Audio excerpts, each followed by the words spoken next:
وَلَقَدْ عَلِمْتُمُ الَّذِينَ اعْتَدَوْا مِنْكُمْ فِي السَّبْتِ، اور تم ان لوگوں کو خوب جانتے ہو جنہوں نے ہفتے کے دن زیادتی کی۔ ایک جگہ تھی، وہاں سال میں ایک مہینہ ایسا آتا تھا کہ اتنی مچھلیاں پانی میں آ جاتی تھی کہ مچھلیاں ہی نظر آتی تھیں، پانی میں اور کوئی چیز نظر نہیں آتی، ان کو شکار کی اجازت تھی۔ باقی مہینوں میں ہفتے میں ایک دن آتا تھا جس میں وہاں مچھلیاں جمع ہوتی، تو اللہ رب العزت نے فرمایا جو مچھلیاں جمع ہونے کا دن ہے اس دن تم شکار کر لیا کرو، اس کے علاوہ تمہارے لیے منع ہے۔ اب وہ ایسا کرتے تھے کہ ہفتے والے دن وہاں سے چھوٹے چھوٹے حوض آگے پیچھے کر لیتے تھے، مچھلیاں اس میں چلی جاتی تھی، اتوار کو وہاں سے پکڑ لیتے، مسلسل نافرمانی کرتے رہے۔ اللہ بھی منع کرتا تھا کہ صرف ہفتے والے دن۔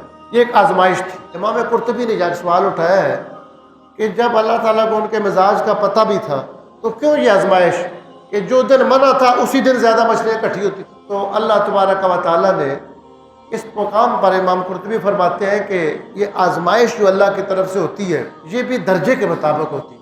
بنی اسرائیل اللہ تعالیٰ کے زیادہ قریب تھے، موسیٰ علیہ السلام کی وجہ سے آزمائش آئی، وہ آزمائش پہ پورا نہیں اترے، اللہ تعالیٰ کے حکم کو پھر پس پش ڈالا، تو اللہ نے فرمایا کونوا قردۃ خاسئین، فرمایا ذلیل بندر بن جاؤ۔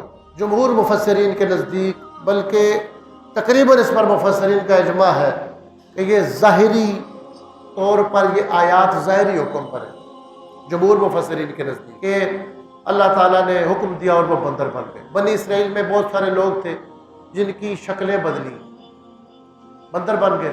بخاری کے اندر حدیث مبارکہ آتی ہے کہ 3 دن بعد وہ ختم ہو گئے اور ان کی نسلیں آگے نہیں چلی۔ جتنے بھی بڑے بڑے مفسرین ہیں سب کا یہی نظریہ ہے کہ وہ 3 دن کے بعد ان کی نسل آگے نہیں چلی، اور یہ جو موجودہ بندر ہے یہ ان کی نسل نہیں ہے۔